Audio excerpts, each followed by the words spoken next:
we come here 99.9% of the time, it's dust in an alarm, in a detector. So we come in, we acknowledge the alarm, we silence the alarm, we go find it, go find the detector, we take it off and we spray it out with a can of air. We come back, we reset the system to see if that cleared it out.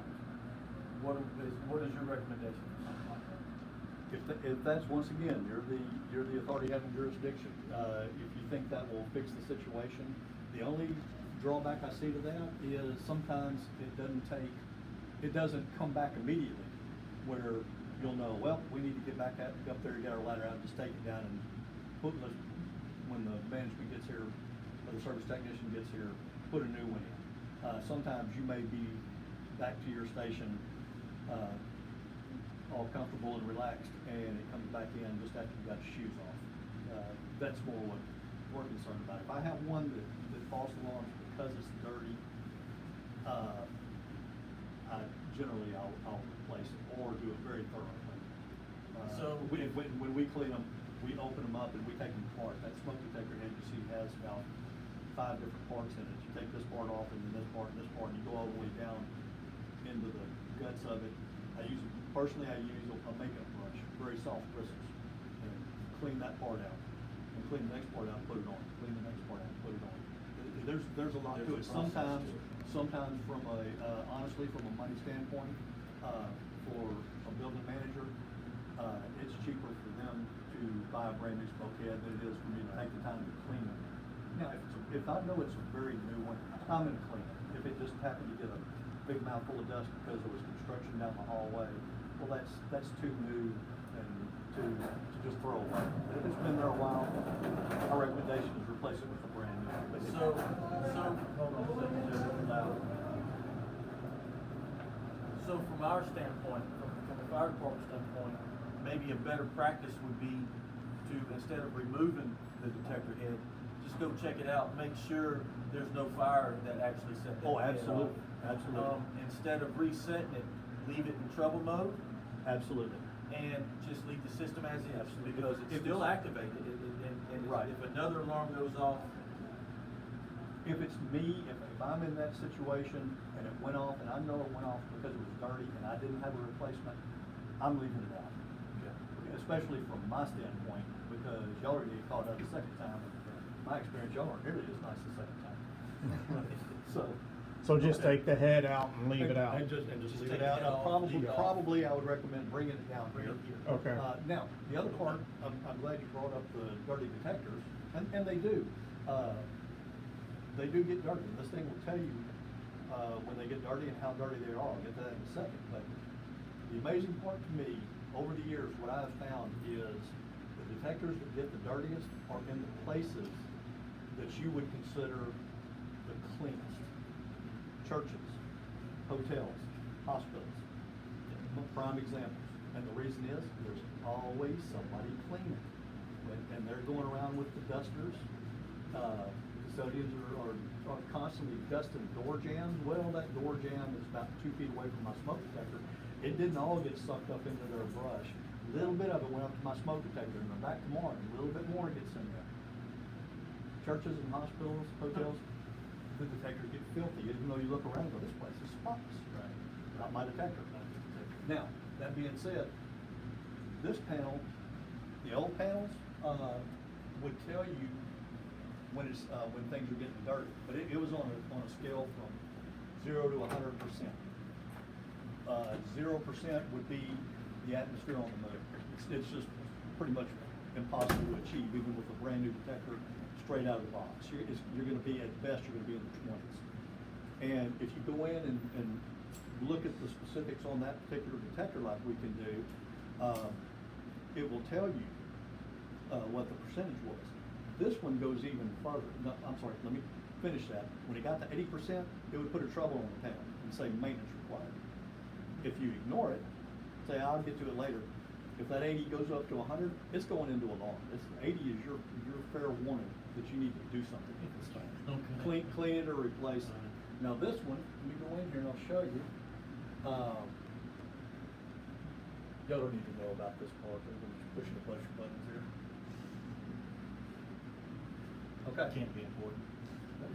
Possibly the wrong. So, if you, and I know this is a whole bunch of writing, but this is what comes up, this is what we look at to look at the status of any device in the building. Down here on the bottom, it gives you the values, what value of obscuration this thing's gonna go off at. It has, alarm and pre-alarm. They're set for different places and different situations. It's not just a one size fits all. You have certain situations where you know if you leave it just at the average that it is out of the box, it's gonna start false alarming. So you have to turn the sensitivity down to make it do what you want to in that particular situation. That's on the pre-alarm and the alarm. Now, this bottom line here, it says status, none/very clean. This is the detector. Let's see, this one is in the basement mechanical room. And if y'all wanna take a look at this, go in over here and see, this is how your descriptions are gonna come up when the alarm comes up. Right here on this line. This is what you're gonna see. The first thing you're gonna see, it says automatic, it means it works automatically. The detector is inactive, and here's the description: basement, mechanical, west mechanical room. And that's pretty much all you need to know, is, that's what y'all are here for. Yeah, Where is the alarm at? Basement, west mechanical room. That's what you need to see. And then in this particular screen I'm in, it tells you that detector is very clean. And it has different, this panel will show different levels. It's constantly monitoring those detectors. Mhm. Very clean, fairly clean. I think it's like 5 levels. Dirty, very dirty. It gets to very dirty. Better be doing something to it, because it's close. It's on the edge. So anyway, we can see exactly how clean all of them are. We can print out reports that show exactly how clean they are. So, it don't help us coming in and removing the head and using a can of air and blowing It can help. It can help. Sometimes you're, if you're not taking it apart, sometimes you're just stirring the mud. Because there are so many different chambers and pieces in there. You're kind of swirling it around. Yeah, a little bit of it might have blown out the other side, but it might have just kind of made it swirl around, kind of like a snow globe. Mm-hmm. You snow globe it, and then it's all going to settle back on the sensor. And when y'all get back to the firehouse, you're going to be coming back. So, once again, that's why I say I'll leave it up to y'all's discretion. Take the detector down. And definitely, if bring it does in it a second time, yeah, take it down, bring it down here, let the building manager know. We'll be out here first thing in the morning to replace it. Just make sure Building you engineer may contact- have one when he shows up, just 5 minutes after the building manager. He might have one to go put it in place. I tell building engineers, you do whatever you're comfortable with. Namely, if they want to change their own batteries, that's fine. They're not perfect. They know how to do it. If they want to change the smoke detector head, they can do that. I do tell them fall short of taking these covers off. That's Now, don't do that. Some of our panels that we go to have a little plastic key. Yes. What is that key? We have to turn it to set it and then turn it back? What? Okay, the plastic key, I know exactly what panel you're talking about. Like we have one at the high school. Yes, and I believe it's probably a Silent Night panel. Correct.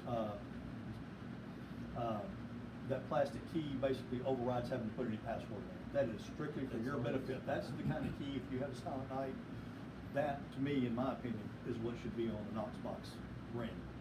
Because how are you supposed to know the password? Exactly. When you come in, you got other things to worry about than guessing passwords.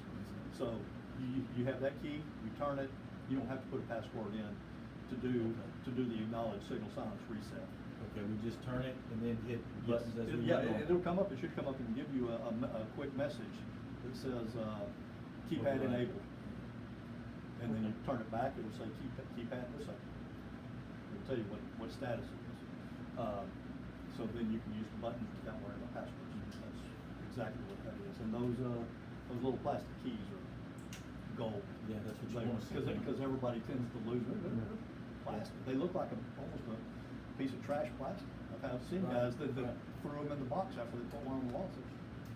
Give me that. That's very important. Yeah. Yeah, that's the kind of thing that should be, if you have one of those, should be in the Knox box. Absolutely.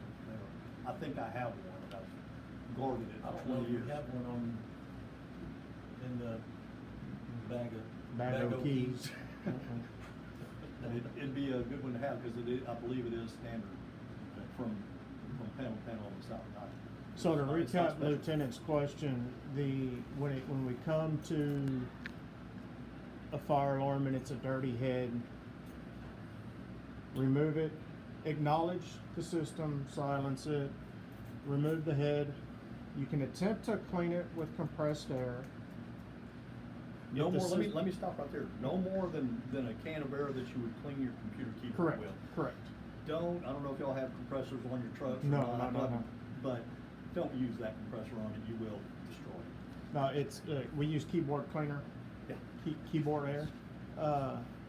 You can try to do that, but it's best to let building engineer, building management know to contact the alarm Yes. company to come and replace the head. And we don't even need to worry about resetting the system. What, once you take the head out, yeah, you can reset it, it will leave a trouble on the system, Okay. saying that detector head is missing. Okay. But that's a heck of a lot But better that's than the fine. second false alarm coming in 30 minutes after y'all get back. Yeah. So, because most likely there is another detector in close proximity Right. that'll handle anything that is an emergency. That's the reality of it. You got a whole row of them down a hallway, missing this one, you got one 30 feet that way and 30 feet that way. You lost, if in a real fire, you've lost Grand scheme of 15, things. 20 seconds. It's not like it's gonna be an hour before the next one goes off. Not gonna happen. If it's something that is important enough for y'all to share. So, Very good. not gonna lose anything. Okay. I wanna